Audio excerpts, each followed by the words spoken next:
बापू सभागार देखने में एक केंद्र है, 12,000 परीक्षार्थी का बैठने का व्यवस्था है, तो आप उसको कह रहे हैं कि हम मानते हैं गड़बड़ी।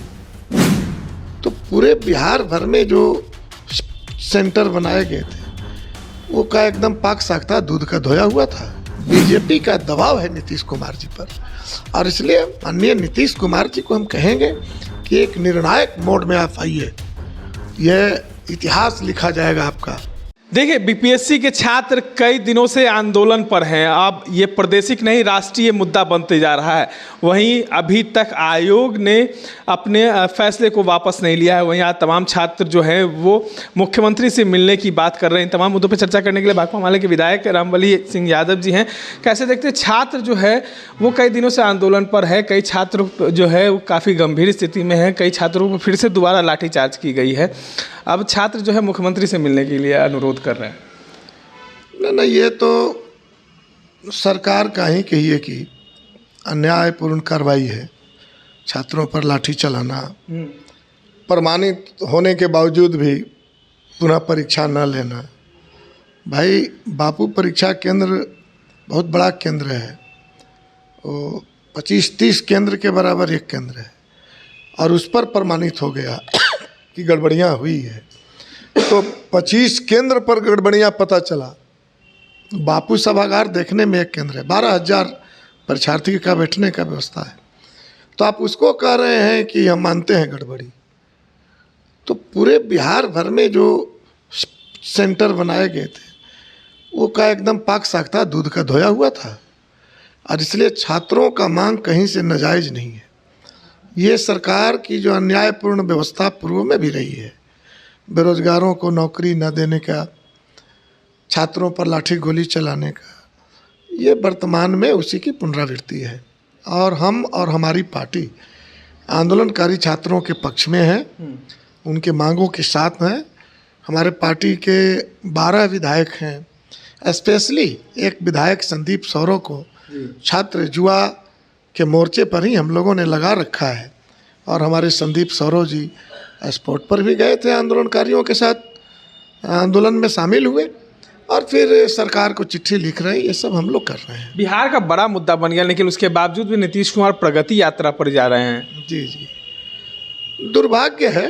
और हम समझते हैं कि नीतीश कुमार जी का जो बीजेपी का उन पर जो दबाव है, बीजेपी का दबाव है, और क्या, यही नीतीश कुमार तो थे। महागठबंधन की जब सरकार बनी थी तो यही नीतीश कुमार जी मुख्यमंत्री थे, और यही मुख्यमंत्री थे, हम लोग भी साथ थे। 5 लाख लोगों की नौकरी मिली, महापरीक्षा हुआ, कहीं कोई परेशानी नहीं, कोई शिकायत नहीं, किसी डीएम ने थप्पड़ नहीं मारा है। यही नीतीश कुमार जी थे। जातीय गणना हुआ बिहार में, 65% आरक्षण हो गया इस बिहार में, और यही नीतीश कुमार जी जब बीजेपी के साथ जाते हैं तो सारी चीज़ें उलट जाती है। तो इसको क्या माना जाए? बीजेपी का दबाव है नीतीश कुमार जी पर, और इसलिए माननीय नीतीश कुमार जी को हम कहेंगे कि एक निर्णायक मोड में आप आइए, यह इतिहास लिखा जाएगा आपका।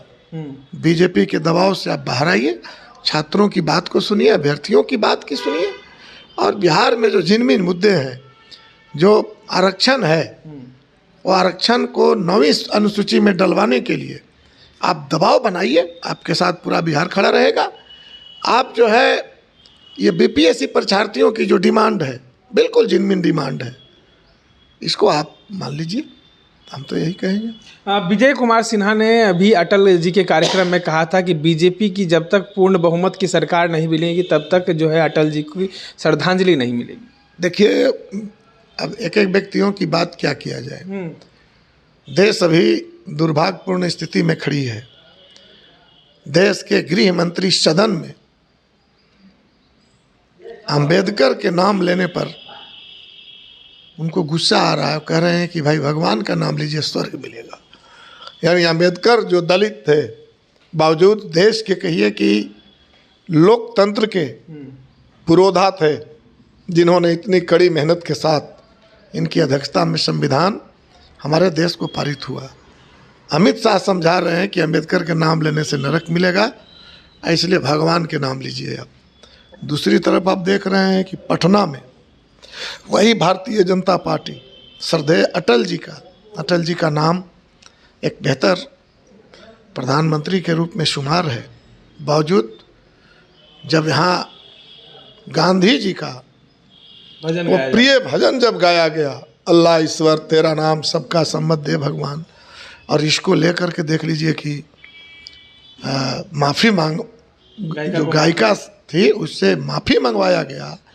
और जिस तरह से जीतनराम मांझी जी ने कहा था कि हम मंदिर में गए थे तो मंदिर को धोया गया था, इस तरह से देखे कि भारतीय जनता पार्टी का एक नेता जय श्री राम का नारा लगा करके और इसको धो रहे थे, साफ कर रहे थे। तो ये दुर्भाग्यपूर्ण स्थिति में जहाँ मेरा देश खड़ा है, तो हम कहना चाहेंगे कि कोशिश तो भाजपा की है, लेकिन ये देश बहुत कुर्बानी देने के बाद, बड़ी कुर्बानी देने के बाद ये देश लोकतांत्रिक देश बना है।